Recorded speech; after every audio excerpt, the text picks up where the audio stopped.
Bonjour les gamers! Aujourd'hui, on fait un saut dans l'espace avec Cosmolancer pour aller prendre des photos. Oui, oui, on devient des photographes de baleines cosmiques, rien de moins. So will you blame the dice just like me? Et pendant que vous êtes déjà dans l'espace, pensez donc à appuyer sur s'abonner. C'est gratuit et ça fait briller la chaîne comme une étoile. Et promis, aucun appareil photo n'a été blessé pendant l'enregistrement. Cosmolancer, c'est un reprint de Kingdom en 1994 avec un thème complètement déjanté. Le but, marquer un maximum de points en plaçant des appareils photo sur des cases du plateau. À chaque tour, on a 3 choix ultra simples. Placer une tuile de notre main, placer une tuile de la pioche centrale ou placer un appareil photo.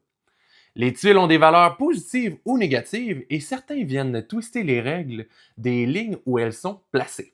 Quand le plateau est rempli, c'est l'heure du scoring. On calcule la valeur de chaque ligne et on multiplie par la valeur de nos appareils photo. Oui, on peut faire beaucoup de points ou plonger dans le négatif comme un astronaute qui oublie son jetpack. On fait ça 3 fois et la twist, tout appareil photo de valeur 2 ou plus disparaît à jamais. Il repart probablement capturer des baleines dans l'espace, j'imagine. Commençons avec les points forts en rafale. Premièrement, c'est super simple à expliquer et ultra accessible.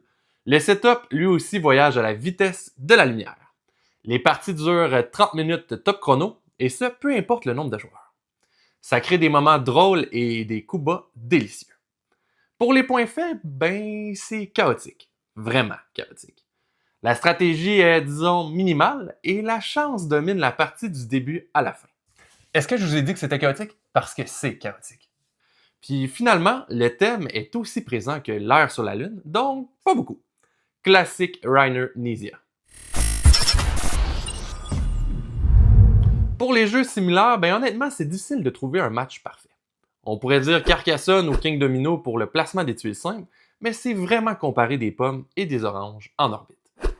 Le chaos me rappelle Thunder Road Vendetta et le côté coupe-gorge, lui, est bien présent aussi, mais dans une vibe totalement différente. La lune de miel est courte. On est plus dans le flirt cosmique que dans la grande histoire d'amour. La rejouabilité n'est pas folle, les tuiles ne sont pas hyper variées, et si vous jouez toujours avec les mêmes personnes, ça va tourner en rond assez vite. Un peu comme une relation on and off, mais sans texto à 2h du matin. Je donne à Cosmolancer une note neutre de 7 sur 10. C'est un délire chaotique qui génère des moments drôles, des coups bas et beaucoup d'émotions. Mais c'est aussi un festival de chance. Normalement, moi, la chance, j'haïs ça, mais comme les parties durent 30 minutes, ça passe mieux. C'est un jeu que j'ai pas besoin d'avoir chez moi, mais que je suis vraiment content de jouer quand quelqu'un d'autre l'a dans sa collection. Maintenant, à vous de jouer, alors dites-moi, vous partez photographier des baleines cosmiques ou vous restez bien tranquillement sur Terre avec moi? Sur ce, je vous dis à la prochaine, ciao!